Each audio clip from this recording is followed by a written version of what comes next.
Napapakumbaba sa iyo, Panginoon. Humihingi ng tawad ng mga kaya mo nagawang kasala, Panginoon, sa isip, sa salita, lahat sa gawa, Panginoon. Sinasadya man ito o hindi sinasadya, Panginoon, kami patawarin mo, Panginoon. Salamat po, Panginoon, sa panibagong buhay at kalakasan na pinagkaloob mo sa amin. Panginoon, salamat sa panibagong pagkakataon ito, Panginoon. Nang muli kami makakarinig ng iyong salita, Panginoon. Mga Panginoon, buksan mo ang puso at isip ng bawat sa amin, Panginoon, at ang bawat salita mo na aming maririnig ay tumaling sa kaibuturan ng aming puso, Panginoon. At naway ito'y pagkaamit namin at i-apply namin sa aming mga buhay, Panginoon. Lord, samahan kami sa gawain namin ito, Panginoon. Ikaw po siyang pamuna, Panginoon. Patuloy po bigyan ng knowledge and wisdom, Panginoon. Ang aming mga tagapagturo, Panginoon, Lord God. Maghahayag ng isang Panginoon. Bless mo po ang bawat sa amin, Panginoon. Pinabalik po namin ang kasasang papuri at dakilang sa salamat. Sa tanging pangalan lamang, itong anak na si Jesus na ama namin nagpagligtas. Amen and amen. Hallelujah.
Amen. Tayo po ay magpituan muna. At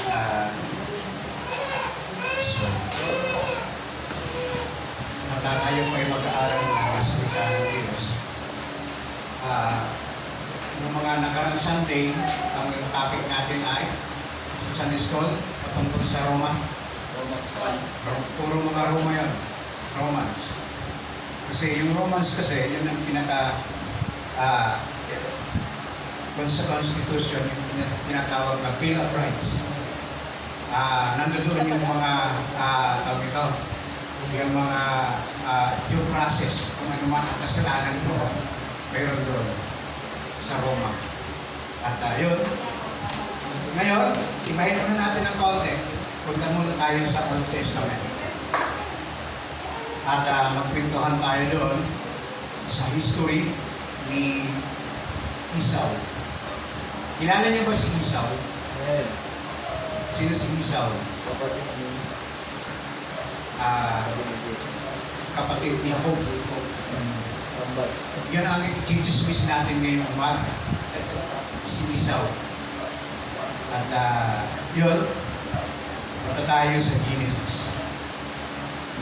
At basahin muna natin bago tayo manalangin.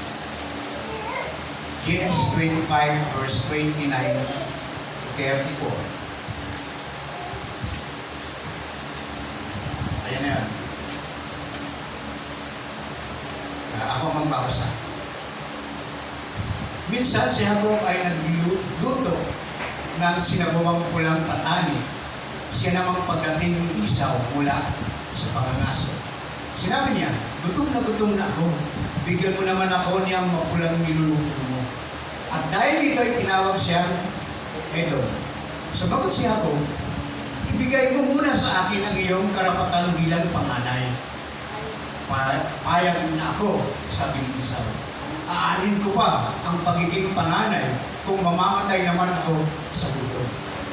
Kung gayon, sabi ni Jacob, sumumpa ka muna.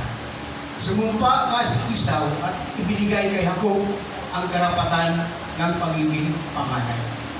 Ibinigay naman ni Jacob kay Esau ang niluto niyang gulay at binigyan pa ito ng tinapay. Matapos kumain at uminom, umalis na agad si Esau. Yun lamang ang halaga ng kanyang, sa kanya ng kanyang karapatan bilang panganay. Tayo po na ay manalangin. Panginoon namin Diyos, kami po ay mag-aaral ng salita tungkol kay Esau. Lord, ipagkaloob po sa amin, Panginoon, kung anong ibig sabihin mo sa kwentong ito, Panginoon, sa pangyayari ito, Diyos. Nawa, buksan mo po, Panginoon, ang aming puso, ang aming isipan, upang pag-aralan namin ito, Panginoon, ng malalim, kung anong ibig sabihin ito, Diyos, sa pamamagitan, Lord God, ng iyong banal na Espiritu. Lord God, maraming salamat, Panginoon, sa bawat isa sa amin, na kami po ay patuloy na makikinig, Panginoon. At mga alun, Panginoon, sa mga wala pa rito nawa, sa mga oras dito, Panginoon, ipaalala mo po sa kanila ng oras dito, Panginoon, ay oras ng pag-aaral ng iyong salita, o Diyos. Maraming salamat, Ama, kung aming dalangin sa pangalan ni Jesus. Amen. Yun. Si Esau ay pinagpalit yung kanyang pagkapanganay bilang isang taong nangangailangan. Napakatindi yung pangangailangan ni Esau doon. Dahil gutom na gutom, pinagpalit niya yung pagkapanganay niya. Siguro sa kanya ay walang kwenta yun bilang isang panganay. Napaka-walang kwenta. Kaya gayon na lamang ang kanyang pagpayag. So kumbaga ang bilis ng kanyang pagpayag. So si Esau ay sabi rito ay ito yung pinaka-saddest figures in the Bible. Isa si Esau doon, yung malungkot na pangyayari. Siya ay, kung babasahin po natin ang buong Genesis 25, maging doon sa verse 1, si Esau ay isang anak ni Isaac at ni Rebecca. Na kung saan ay ang panganay ng anak ay si Esau. At yung pangalawa ay si Jacob. Actually, kambal yun eh. Kumbaga nauna lang lumabas si Esau. Kaya tinuturing nila ang panganay yun. So yun, at si Esau ay isang mangangaso. At mahal na mahal ni Esau, si Esau ng kanyang ama, kasi Isaac.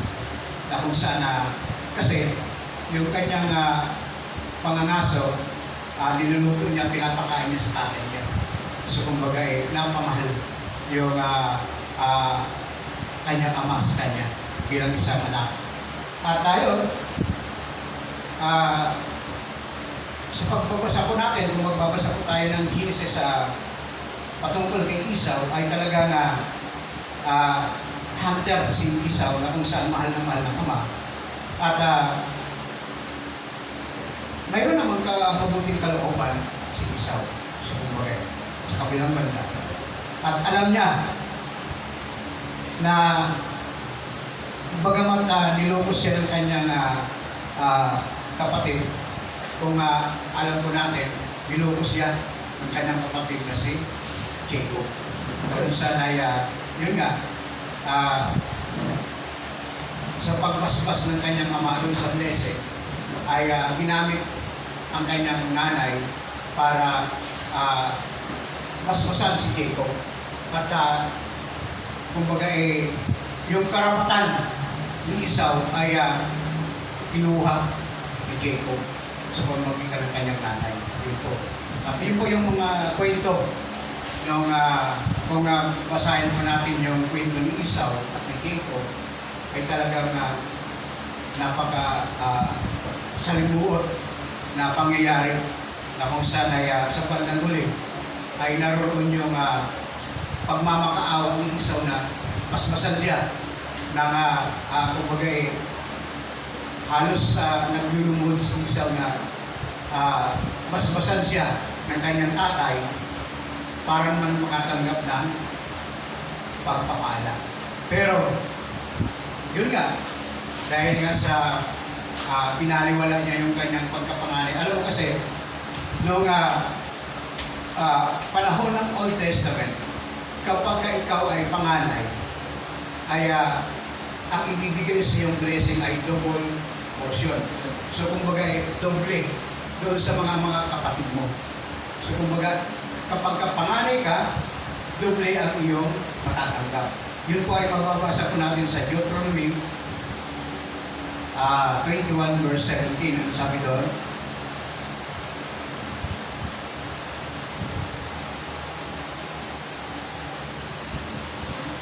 Yun po. Ang kikilalaning panganay ay ang una niyang anak at dito ibibigay ang dalawang bahagi ng kanyang ari-arian. Kahit siya ay anak ng hindi gaano mahal. So, yung panganay ng unang sa Old Testament ay ang kayamanan ng pamilya kapag ka namatay yung tatay ay ibigay ang dalawang bahagi ng kanyang ari-arian. So, ganun ka-importante yung pagkapanganay ng panahon ng Old Testament. So, napakahalaga. Kaya nga lang ang problema, si Esau ay walang kagatol-gatol na pumayag siya na ibigay yung pagkapanganay. Hindi niya alam na sa pagdating ng panahon ay naroon yung blessing na matatanggap bilang isang panganay. So, binaliwala niya yun. Yun ang napakalungkot na pangyayari sa panahon ng kwentong ito, si Esau at si Jacob. Yun po. At maaaring lahat sa atin, iba sa atin ay hindi pa nakakabasa ng gano'ng nabasa na Brother Alvin yung gano'ng istorya sa Genesis. Nakuha mo naman, nabasa yung pangyayari kay Esau at kay Jacob. So, gano'n, kinakailangan tayo po ay laging magbabasa ng banal na kasulatan, Old Testament man yan, yun. Kasi sabi ng iba, hindi na daw kailangan mag-aral ng Old Testament kasi nasa New Testament na tayo. So, tayo mga Kristiyano, kinakailangan pa rin. At siguro, pananaw nila yun, yung ibang nagsasabi ng gano'n. Pero tayo, ako kasi gano'n. Kasi yung Old Testament kasi ay yung mga kwento na ganyan ay ito po yung tinatawag na shadow. Hindi mo maiintindihan, hindi mo mauunawaan yan.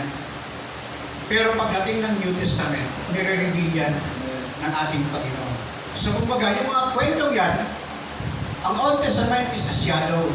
Pag sinabing shadow is anino, di ba? Pagka ang anino, hindi mo siya makikilala. Di ba? Pagka anino. Ngayon, makikilala mo lang yan kapag ka nilapitan, kumbaga tinutumbok mo yung anino na yun. Na kung saan, yung Old Testament ay anino, ang New Testament ay is a reveal, nire-reveal yung nagkakaroon ngayon ng revelasyon. So doon mo ngayon makikilala kung sino yung anino na yun. So gano'n. Kaya dapat tayo mag-aral ng Old Testament. Kagaya nito, kay Esau, kay Jacob. Ano bang ibig sabihin nito? Bakit naman pinag-aksayan pa ng Bible na ikwento yan? Samantalang nasa Old Testament na tayo, di ba? So gano'n, si Esau ay ibinita yung kanyang pagkapanganay na walang kagatol, sabi nga ng ibang pananalita, walang kagatol-gatol na ibinigay niya yung kanyang pagkapanganay. So, yun, at sa kwentong yun, ay yun nga, si Esau ay yung tinatawag na ipinagbili yung kanyang pagkapanganay. At si Esau ay ang kanyang pagkapanganay, unang-una, ang physical advantage doon ay yun nga, yung kanina na doon sa Old Testament ay double portion ng pagpapalang na ibibigay. At yung pangalawa, yung tinatawag na yung overall and authority over the members of the family. So kapag ikaw ay panganay, pangungunahan mo ngayon, mayroon kang authority na pangunahan mo yung buong angkan mo. Bilang isang panganay, mayroon kang karapatan na pamunuan yung buong pamilya mo. buong kapatid mo. Alam mo kasi sa akin, kapag ako kasi panganay ng anak, kapag mayroong desisyon, sa akin pupunta. Sa akin na maghihingi ng advice kung paano gawin. So ganun ang tungkulin ng isang panganay. At ayun, doon sa Genesis 27:29, ano sabi doon?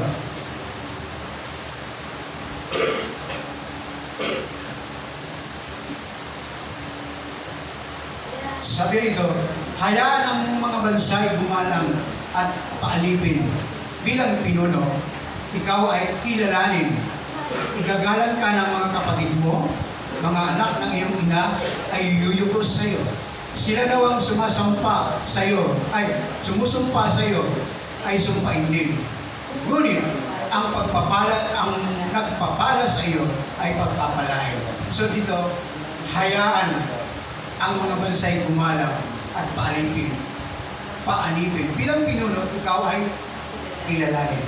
So, yung panganay nung panahon na yun ay kinikilala. At lahat ng ibig sabihin kasi ng bansa, tayo, bilang isang pamilya, ay igagala ang isang panganay. So, si Esau ay hindi ganoon. So, kumbaga ibinigay niya yung karapatan kay Jacob. O si Jacob na ngayon ang mayroong karapatan na pamunuan si Esau. Ganun yun. So, ganun ang pangyayari ng mga panahon na yun. At ayun, ang pinaka-spiritual advantage naman yung ganitong pagkakataon ay tayo daw po ay magkakaroon ng blessing regarding to the triple promise of Abraham. Doon sa Genesis 28 verse 4,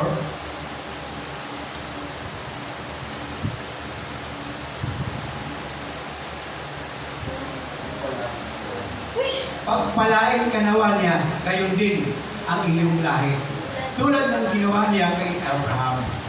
Mapasayo nawa ang lupain ito na iyong titirhan ang lupang pinangako ng Diyos kay Abraham. Kung tayo po ay bilang isang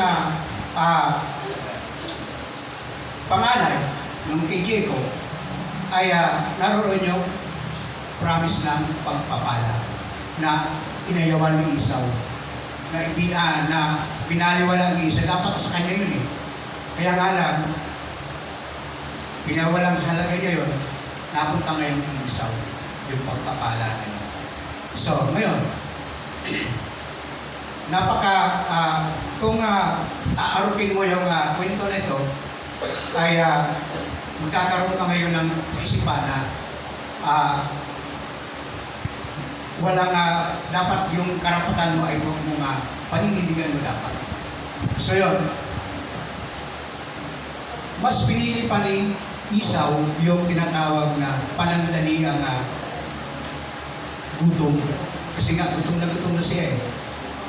So, pinagpalit niya ngayon sa instead na ang kaisipan niya ay pang spiritual, ay ang kaisipan ni Esau ay pang madalian lang. Ganito lang na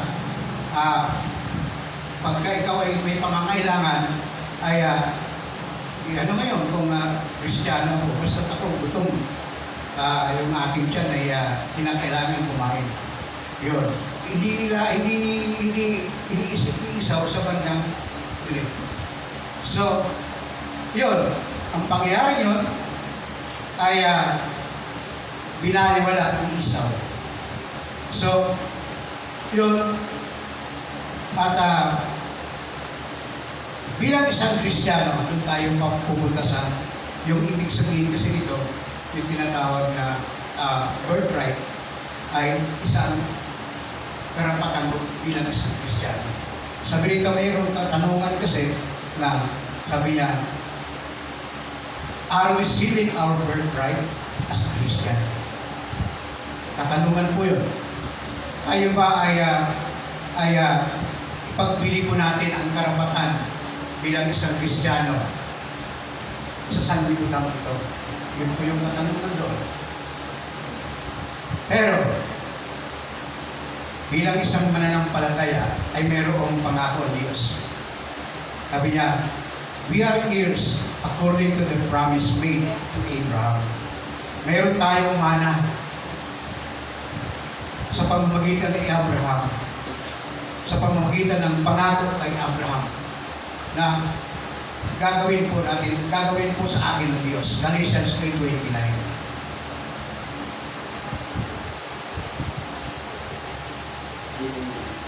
Galatians 3:29. Yun. At kung kayo'y kay Kristo, kayo'y lahi ni Abraham at tagapagmana ng mga pangako ng Diyos. So, kung tayo daw po ay kay Kristo, kayo'y lahi ni Abraham at tagapagmana ng pangako ng Diyos. Kasi dito, are we sealing our birthright? Ano? Ibibigta po pa natin yung ating pagka-Kristiyano. Siyempre, sabi ng Diyos, ang pangako ng Diyos ay tagapagmana tayo ng Diyos.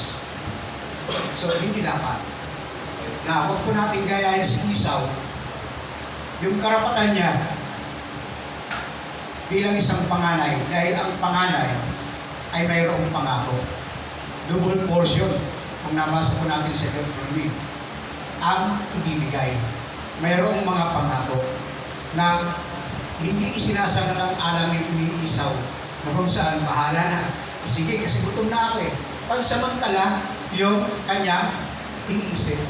Hindi niya iniisip yung sa bandang huli. Kaya nga, di ba, kung babasahin po natin yung pangyayaring yun, nagmamakawa talaga si Esau doon. Sabi niya, kahit man lang, wala na bang natirang pagpapala, sabi doon sa kanyang tatay, kay Isaac. Bigyan mo naman ako. So, kumbaga nagmamakaawa talaga si Esau na bigyan siya ng pagpapala. Pero ano sabi ni Isaac? Wala na. Wala na. Ganun tayo bilang isang Kristiyano. Ang Diyos ay nagliligtas sa atin. Ang Diyos ay isang kung sa attorney, tagapagtanggol. Pero pagdating ng panahon, siya ay magiging judge. Kasi ang judge, tagahatol yan, hindi tagapagtanggol. Kapag ang isang judge ay tagahatol, hindi siya piling tanggol ng isang taong nangangailangan. Kasi nga, judge siya eh. Hindi siya tagapagtanggol. Nakagaya kay Isaac, sabi niya, wala na akong maibibigay sa iyo. Ganon din ang Diyos kapag ka naging judge na, tagapaghatol ng Diyos, wala ka ng kaligtasan. Habang mayroong pagkaligtasan tayo, pinagtatanggol pa tayo ng Diyos, ni Jesus Christ, tayo pa ay sumunod sa Kanya. Yun ang mga dapat. So, ganun ang ating nabasa, napag-aralan. Kumbaga, yun ang ibig sabihin doon, na kung saan ang ating karapatan ay huwag natin ibigay nang gayon na lamang na walang hindi natin pinag-iisipan. Bilang isang Kristiyano, tayo po ay mayroon tayong paninindigan. Pagka sinabing kasi kung ikaw ay Kristiyano na, pagka sinabing mayroong naghihimala doon, pupunta ka, mayroong nagsasalita na siya ang Diyos, pupunta ka, wala kang paninindigan doon. So, kinakailangan mayroon kang paninindigan at kay Kristo ka lamang. Sabi ng Diyos, sabi ng Galatians, kung kayo'y kay Kristo, kayo'y lahi ni Abraham, tagapagmana ng mga pangako ng Diyos. So, walang ibang nagbibigay ng pangako kundi si Jesus lamang. Wala nang iba. So, kasi, kaya ko nabanggit kasi maraming iba na mayroong nakwentuhan lang ng ay, naghihimala ito, pupunta ka. So, kumbaga wala kang parang yung pananampalataya mo ay paiba-iba. So wala kang mapapala. Sabi ng James, kapag ka ikaw ay pabago-bago ng iniisip, parang kang, ano sabi doon? Parang alon sa dagat. Na kung saan ay ang alon kasi, kahit saan pumaling yun, doon lang yan eh. Walang direksyon. So, ganun. So, sabi dito, ay, are we sealing our birthright bilang isang Kristiyano? Number 2, we are joint heirs with Christ. Tayo daw po ay magkakaroon ng mana. Magkakaroon ng joint, kaisa kay Kristo. Doon sa Romans 8:16-17.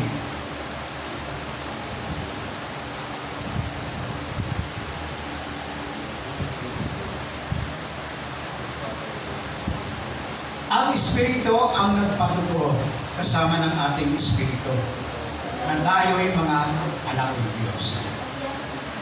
At yamang mga anak, tayo'y mga tagapagmana ng Diyos at kasama ang tagapagmana ni Kristo. So, joint heirs. Sapagkat kung tayo kasama niya sa pagtitiis, tayo'y makakasama niya sa kanyang kaluwalhatian. Sapagkat, doon sa 17,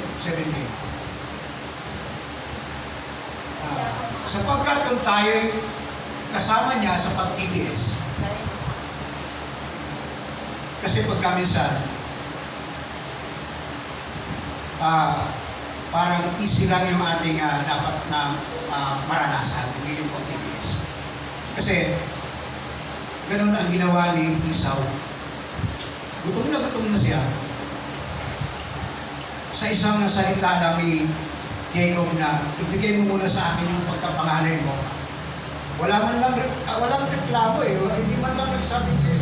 Hindi naman ganon. Sige, binigay ka agad. Hindi man lang nagsalita kung ano. Basta binigay ka agad. Hindi lang isa tayong Kristiyano.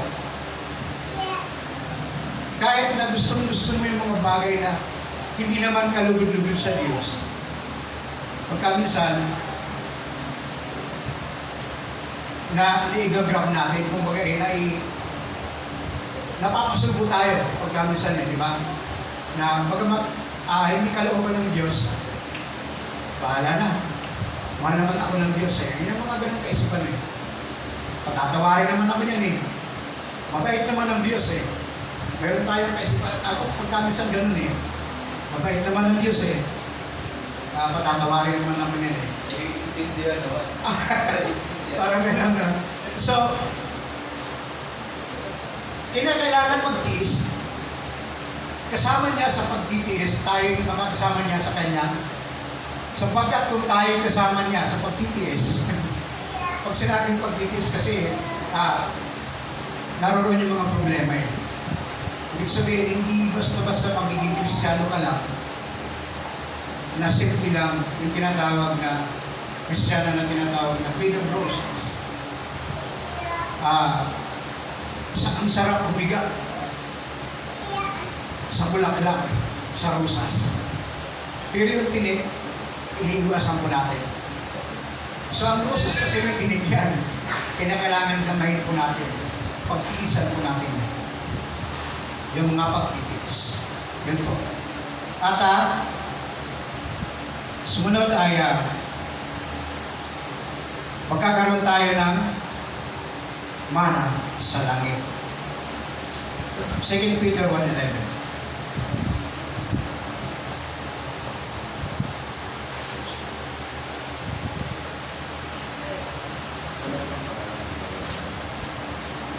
Sa ganitong paraan, kayo'y maluwag na papasukin sa walang hanggang kaharian ng ating Panginoon at tagapagligtas na si Hesus Kristo. Doon na sa 10. Tingnan natin. Kaya nga mga kapatid, lalo kayong maging masigasig upang mapatunayan ninyo kayo'y tinawag at pinili ng Diyos. Kung ganito ang gagawin ninyo, hindi kayo matitisod. Doon sa 11 na. Sa ganitong paraan, kayo'y maluwag na papasukin sa walang hanggang kaharian ng ating Panginoon at tagapagligtas na si Jesucristo. So yun, mayroon tayong mana sa kaharian ng Diyos na kung saan ay maluwag tayong papapasukin ng ating Panginoon kung tayo ay na kay Kristo.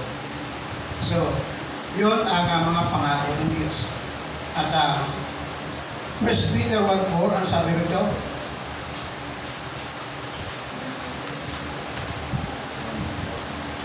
Makakamit natin ang isang kayamanang di masisira, walang kapintasan, at di upas na inihanda ng Diyos sa langit para sa inyo. Incorruptible, yung hindi nasisira, hindi kukupa, at di kukupas ang inihanda ng Diyos sa langit para sa atin. Kung tayo ay patuloy na kumilala sa ating Panginoon. So, yon ang tanong. Are we sealing our birthright as a Christian? Dapat ba natin ipagbili, ibenta ang ating karapatan bilang isang Kristiyano? Kasi kung ibibinta mo natin ang ating pagiging Kristiyano, magagaya po tayo kay Esau, na kung saan anuman ang kanyang pakikusap sa kanyang ama ay huli na. Sabi ni Isaac, wala na akong magagawa. Wala na akong magagawa ang Diyos kapag ka huli na ang lahat. Kapag ka ikaw ay lumapit sa Diyos nang huli na ang lahat. Sabi ng now is the day of salvation. Sabi doon, 2 Corinthians 1:12, yung sabi doon, 6 verse 1, 1, 2. 2 Corinthians 6 verse 1 to 2. Yan. Yamang kami mga katulong sa gawain ng Diyos. Nakikiusap kami sa inyo na huwag ninyong sayangin ang kagandahan loob na ibinibigay sa inyo ng Diyos. Sapagkat sinasabi niya, sa kaukulang panahon ay pinakinggan kita. Sa araw ng pagliligtas, sinagdaluhan kita. Ngayon na ang panahong nararapat. Ito na ang araw ng pagliligtas. Amen. So, yun, sabi rito, sa kaukulang panahon ay pinakinggan kita. Sa araw ng pagliligtas, sinagdaluhan kita. Ngayon na, sabi sa English, today is the day of our salvation. Yun po. At yun po yung kasaysayan ni Esau, na kung saan ay huli na ang lahat. Maglulupasay pa man siya, wala na. Pero sabi ni Paul, today is the day of salvation. At doon sa panguling conclusion, Hebrew 12:17.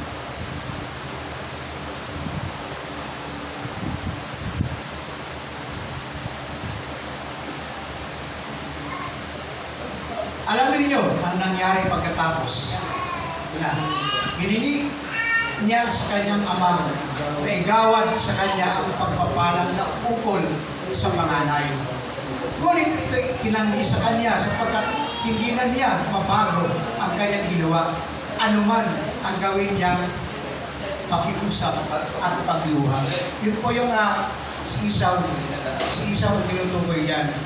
Kung pupunta tayo doon sa 15,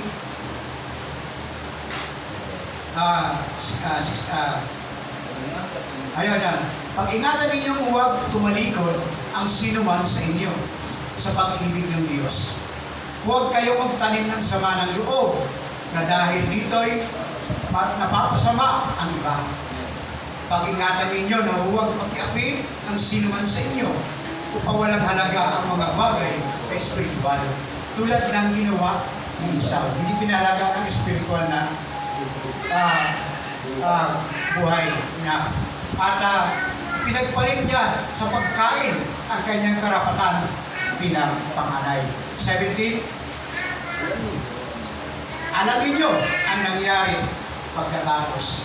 Pinigin niya sa kanyang ama, igawad sa kanya ang pagpapalang na ukol sa panganay, ngunit ito'y itinanggis sa kanya sapagkat hindi na niya mababago ang kanyang ginawa. Anuman ang gawin niyang pakiusap, pagluha. So talagang nagluha talaga si Esau doon, nakikiusap na sa ating kasalukuyan, siguro, Panginoon, iligtas mo naman ako. Ay dyan na kasi si Jesus Christ, wala nang magagawa siya. Pero hanggang ngayon, bilang isang tagapagligtas po natin, tayo pa ipatuloy. Sapagkat ang sabi ni Paul, today is the day of our salvation. Ngayon, ang araw ng kaligtasan. Kasi hindi na tayo magsisipag ng muli na makiusap sa Diyos at magluha na kagaya ng Esau. Yun po yung pinaka-conclusion po natin. At maunawaan po natin yung ibig sabihin ng kwento ni Esau at ni Jacob. Purihin ang ating Panginoon. Amen. Mayroon pong tanong. Mayroon pong tanong kasi mag-aaral na kailangan may tanong yun. Ang tanong, wala kayong tanong, ako meron Ha? Magtatanong ako, bakit dinaya ni Jacob si Esau? May kasalanan ba? Di ba kasalanan yun yung mandaraya? O, kayo sasagot, siyempre. Sagot, Sir Gina. Pinahintulot pa naman ng Panginoon yun. Kasi ang mula di ba, sa kanyang mula ang labing dalawang tribes. Iyan, pinahintulutan ng Diyos. Yun ang kasagutan doon. Tama nga naman, kasi May prophecy. Oo, bakit? Dinaya niya Di ba kasalanan yun? Nangyari. Di ba? Yan kasi yun. Yung nakapromise na talaga yan. So kumbaga ang Diyos hindi natin may maki-question doon kasi si Diyos siya Plano niya yun So wala tayong karapatan na mangusga na may kasalanan si Jacob Ang daya So gano'n. So yun, plano na talaga yan. Nung pinanganak pa lang yung dalawa, ang sabi ng prophecy na ang bunso ay magiging paglilingkuran yung panganay. Yung doon pa lang sa panganganak ni Rebecca, ay naroon na talaga yung plano ng Diyos. Yun. So akala ko hindi nyo masasagot So sige, salamat sa Panginoon. Panginoon, salamat po. At manawaan po namin ang aming tuturo ngayong umaga sa pag-isa sa amin, Lord. Ito po ang aming dalangin sa pangalan ni Jesus. Amen.